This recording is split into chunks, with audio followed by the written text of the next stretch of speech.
छत्तीसगढ़ी गाने देखने के लिए हमारे YouTube चैनल को सब्सक्राइब करें और नए अपडेट्स जानने के लिए बेल आइकन के बटन को क्लिक करें।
सुले न मोरते गोरिया दिल में गिराए रे बिजुरिया का जादू डारे तोर खोपा के फुंदरा गोए मन दीवाना मोर हो गए।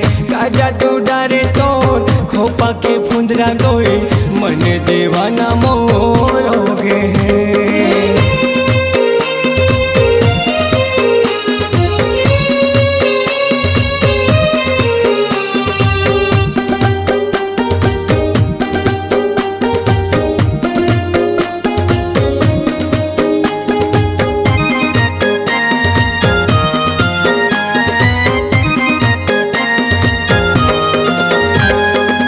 कोयली कस बोली तोर मन लालो भाई मोर छाती मसूल गड़ी जाए रे। चंदा वो कस हवे तोर सूरतिया मन मा आस मोर जगाए रे। कोयली कस बोली तोर मन लालो भाई मोर छाती मसूल गड़ी जाए रे।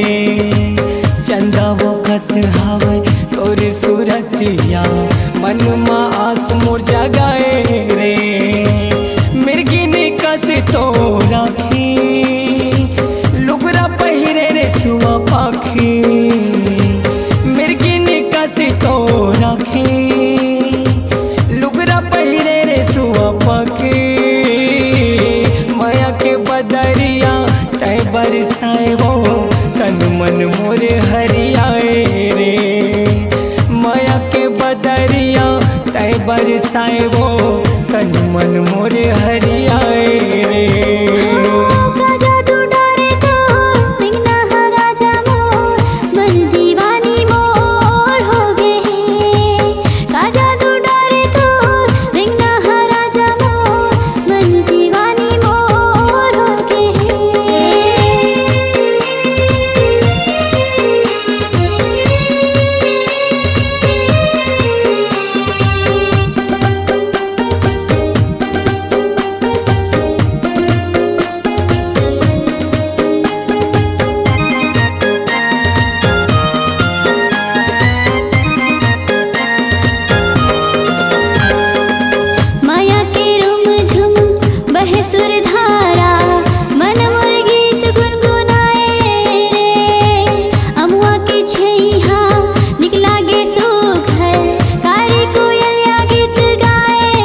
नजरिया सुले न मोर ते गोरिया दिल में गिराए रे बिजुरिया का जादू डारे तो खोपा के फुंदरा गोए मन दीवाना मोर हो गए का जादू डारे तोर खोपा के फुंदरा गोए मन दीवाना मोर हो गए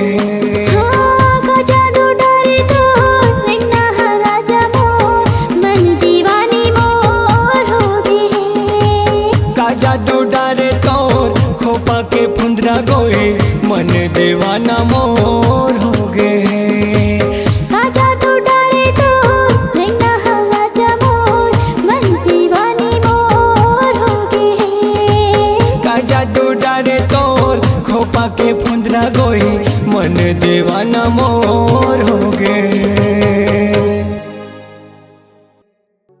आपकी आवाज ही आपकी पहचान है। यदि आप अपनी आवाज को एक नया आयाम देना चाहते हैं तो चले आइए मल्टी ट्रैक डिजिटल रिकॉर्डिंग के लिए AVM audio video studio Khamtarai Raipur. Mobile number 9301523929 और 7869646201। यदि आप नए एवं पुराने गीत सुनना चाहते हैं तो avmgana.com में जाकर गाना फ्री डाउनलोड करें और YouTube चैनल में AVM गाना और KK कैसेट्स को सब्सक्राइब करें।